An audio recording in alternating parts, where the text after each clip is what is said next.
Hi, everyone. My name is Jonah Tuckman. I'm the founder and CEO of eBumps. eBumps serves an $8 billion market where we've identified roughly 227 million licensed drivers who have not yet monetized their space.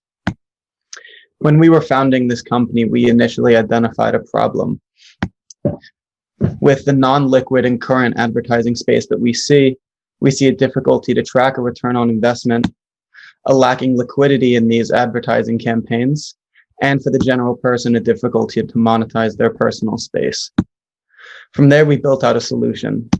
This solution being 21.5-inch LCD screens that we have mounted to the passenger side door of vehicles. These screens can average anywhere around 50,000 impressions a day, which then integrate alongside our proprietary software and advertising platform that allows us to present targeted ads and data collection to advertising agencies and companies. Because it's a rather new idea, we built a short video that I'd like to show that I think explains the idea quite well. eBumps is creating a completely new ad space, allowing drivers to be paid for work that they're already doing. We give advertisers the insight associated with digital advertisements and the attention-grabbing flair of outdoor ones by allowing them to advertise on the fleet of cars already filling the streets. Users can evaluate their ad campaigns in real time and see when and where people are interacting with them. This gives everyday drivers an additional source of passive income. By displaying our ads on your car, you get paid for the driving you already do. In an ever uncertain world, eBumps provides exciting new opportunities for everyone.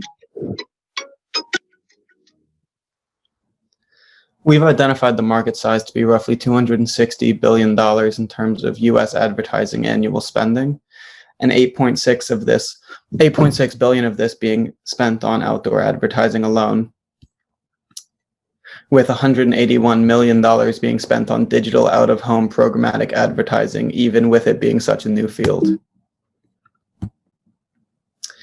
We've projected that by 2024, we can see roughly $300 million in annual revenue, which would be less than 5% of this total market share.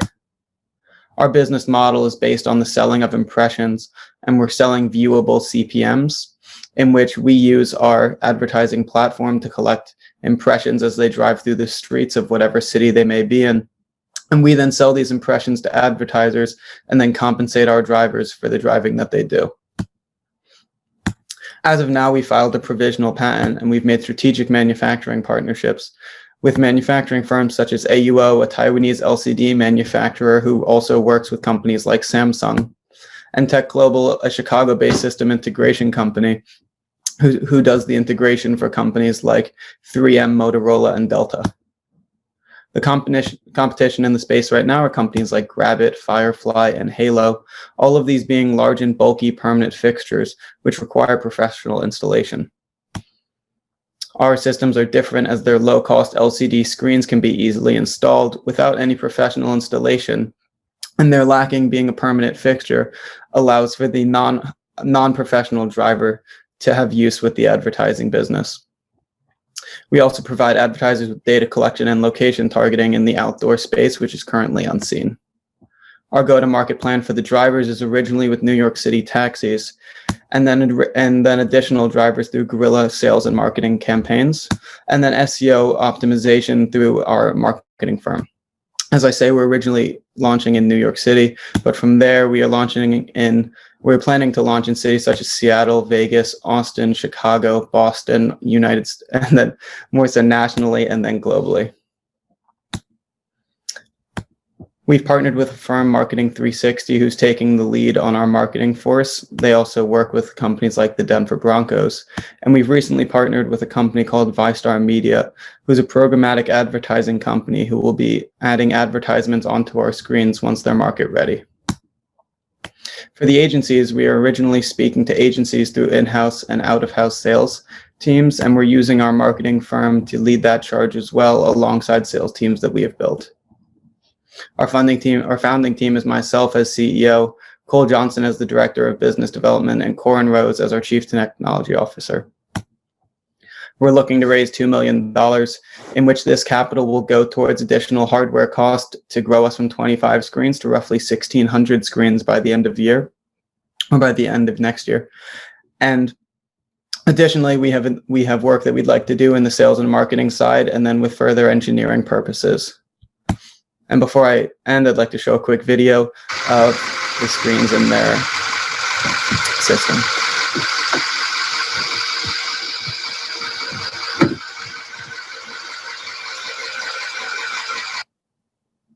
Thank you very much, everyone, and I'd love to take any questions that may come. Excellent.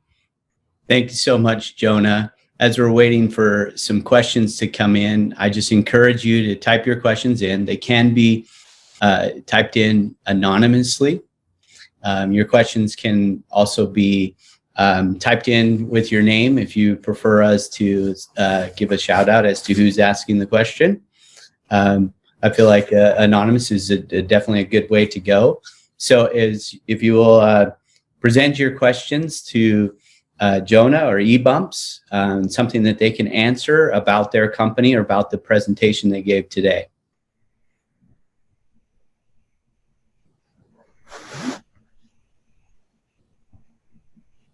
Jonah, while we're waiting for some questions to come in, I do have some questions for you as well. Yeah. My question to you is, as you're rolling out, starting in New York, how quickly do you think that you can roll out to these other states, and how many units do you project that would require for you to have on the road? Yeah, so in December, we're rolling out December 1st with 25 screens, and then we're putting the funds that we raised right really immediately into the order of 500 screens that will be either deployed in New York alone or in a variety of different cities. It's a decision that we're going to make as the time gets closer. But what we found in New York specifically is when you are identifying taxi companies, rather than going driver to driver, you have the ability to partner with companies that bring 100, 300, 500 cars in their fleet. And so we have the ability, especially in New York, to really scale quickly, because rather than speaking to one driver at a time, we're speaking to 100. And then when we are speaking to one single driver at a time, whether it be rideshare or the general public, we have different referral systems that we allow drivers to be further compensated for to allow that growth. Excellent. So if I can remind you that if you can please put your Q&A in the Q&A, we can actually see your questions easier there. I am looking at the chat as well, and so I see some questions have come into the chat actually. So if you could please put your questions in the Q&A, we would appreciate that. But I'm going to take some of these questions from the chat. The first question is from the chat is, what about partnering with Uber or Lyft? Yeah, no, absolutely. And the market certainly reflects this, as we've seen one of our competitors be acquired by Lyft for the taxi top manufacturing that they have done. I had mentioned them a bit earlier. Their name is Halo. And we actually do have some connections at Uber and Lyft and some of these different rideshare companies that will provide us with a meeting once we're ready. What we're more so focused on at the moment is making sure that with that one meeting that will be presented, we're not wasting it. We'd like to be on the market already. We'd like to have proven revenue streams that we can show to them. Because as a partnership is certainly something that exists, there are certainly exit strategies and different things of the sort that we need to avoid ourselves from or to properly prepare for. And so we're really working towards being market proven before we begin approaching some of those ideas. Excellent. Another question we have here is, talk about the product life cycle of your specific eBump.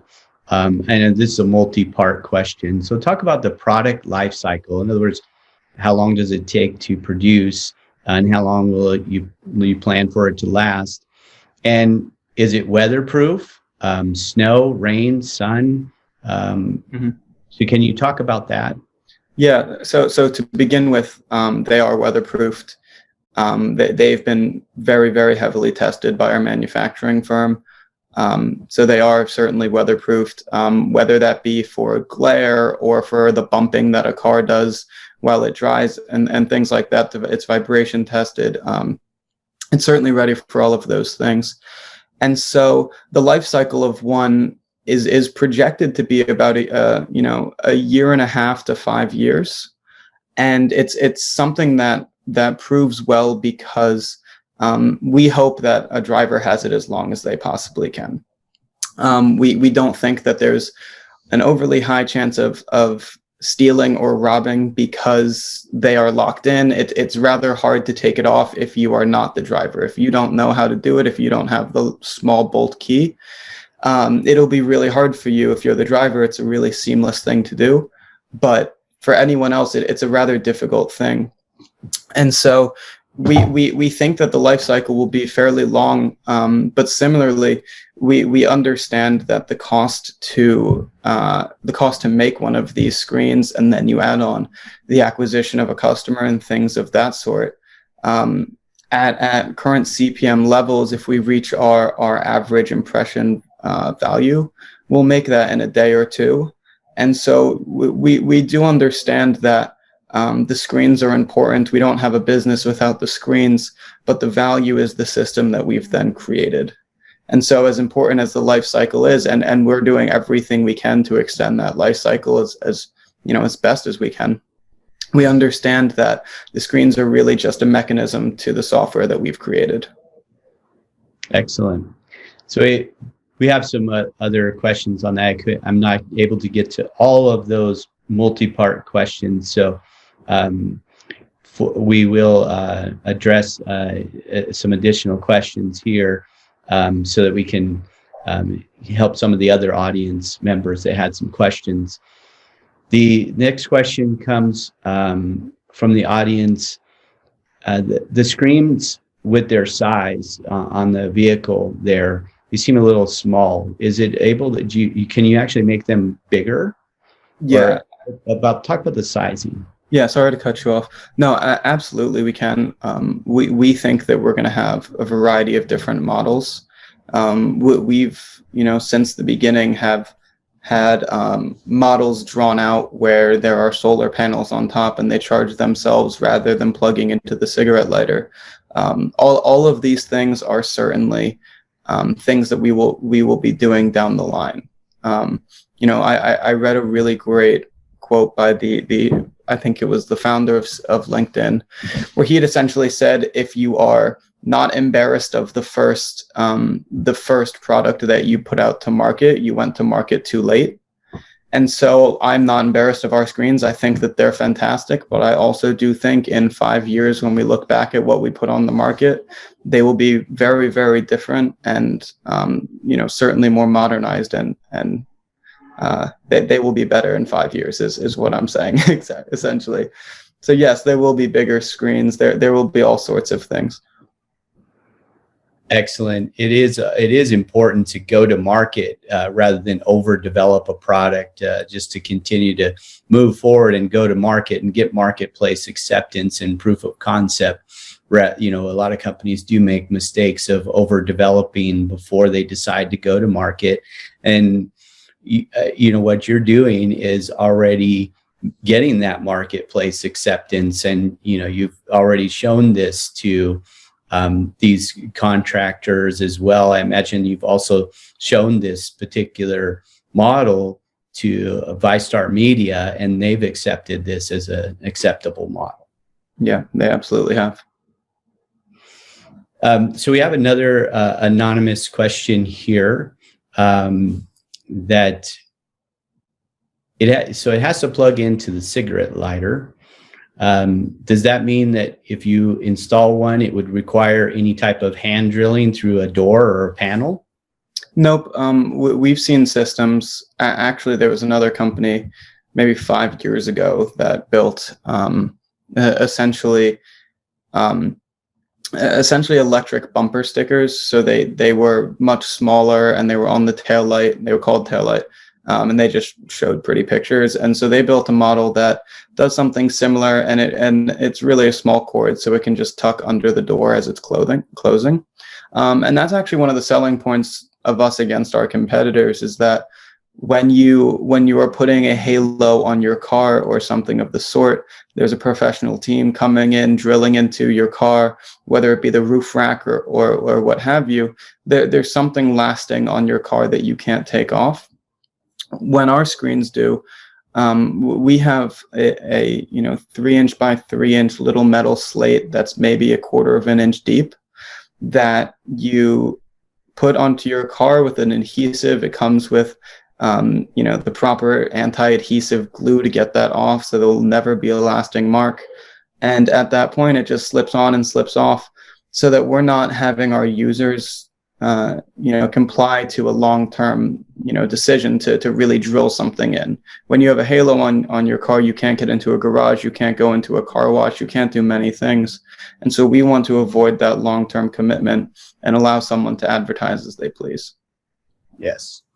Okay. We have another question here.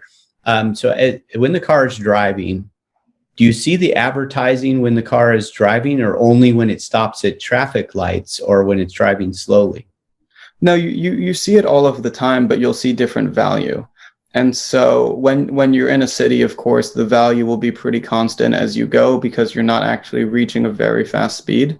But let's say you're on a highway, which our initial release won't have support from. We're mainly going to be New York City based because it is location targeted. But in the future, we understand that if we have a CPM, which is essentially a cost per 1,000 impressions, if we have a CPM of $5 in Manhattan, and you're driving along the FDR highway, that's probably going to bump you down to a really cheap CPM that is using facial detection on how many cars you go by or something of that sort. And so although it will still be presenting advertisements because you still see billboards on the side of highways, it'll be a much cheaper ad for an advertiser to buy, and it'll be more so name recognition based than location targeted. Excellent, Jonah. And as you mentioned, viewable CPM, this is more of a proprietary technology which you're developing, which actually will look at the number of, from my understanding, maybe you can expand on this a little more, that this actually counts the number of viewers who can see this rather than just trying to project a number like most companies do. Can you talk about that? Yeah, so it's interesting. The company ViStar Media, when we were beginning our work with them, they were explaining to us that they hold roughly 80% of the programmatic outdoor advertising market, and they had told us that the way that their system works, we will be using historical impression data for all of the ads that they are placing on our cars. That being said, they had never heard of anyone physically counting the impressions themselves. We have a small screen or a small camera on our screens that takes screenshots of the street as it goes by. It uses facial detection to provide a count of how many people it's passed, and then it returns the count and deletes the images so that we aren't storing any images. I, as the CEO, could not even view those images if I wanted to. They just don't exist to us. And so we have a really accurate count of how many people are going by, which is unseen in the market. And so what we essentially understand from some very casual conversations with ViStar was that when we can weather test this facial detection software a bit better, and essentially that will just come through further driving, they see it as something that will have the ability to drive some of the competitors out of the way, because then the agencies will not make decisions between similar ideas, but they'll make decisions between less accurate and more accurate ideas. Yes. So another more technical question here, Jonah, and our time's almost up, but we'll allow you to answer this last question. And if you could, there's a couple of other questions that you may want to type an answer to in your Q&A on the panelists. So maybe you can answer some of these other questions that have come up. The next question I'd like to take is, So when the advertising, is it controlled from a central point on the internet or someplace like that? Or does each driver select advertising and upload that via a USB stick? Or what is the process for selecting the advertisements for both the company and the drivers? Yeah, so that's a great question. And similarly to some of the other things that we do, it's something that we do that really no one else does, our competitors don't do, is that there are two ways to get ads onto screens. The first way is with programmatic advertising, which means that Vistar, an intermediary between advertising agencies and digital out-of-home companies, they essentially act as, someone who receives a check from an advertising agency and then displays those ads where they see fit through programs. That's one way, and that's something that we're doing, and that's all that the other companies, Halo, Firefly, etc., do. We've also created an open exchange for our advertisements, meaning that similar to the Facebook system of running ads on Facebook, rather than having to be an advertising agency that wants to spend $100,000 on a campaign, you could very simply be a pizza shop on the Lower East Side and spend $25, and you can have your ads on different screens.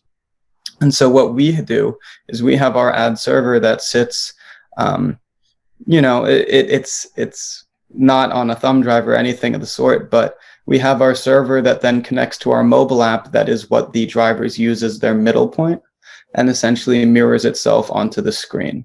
And so our server is what really does the grunt work and then sends over the queue of advertisements to the mobile app that it will then display onto the screen. And what the mobile app also does, more so what a user does, is they can allow certain filters so that they never find themselves advertising for a company that they don't align with. And they can also promote certain things like Black-owned businesses and female-owned businesses and such, so that they can have a certain say over what the ads they run are.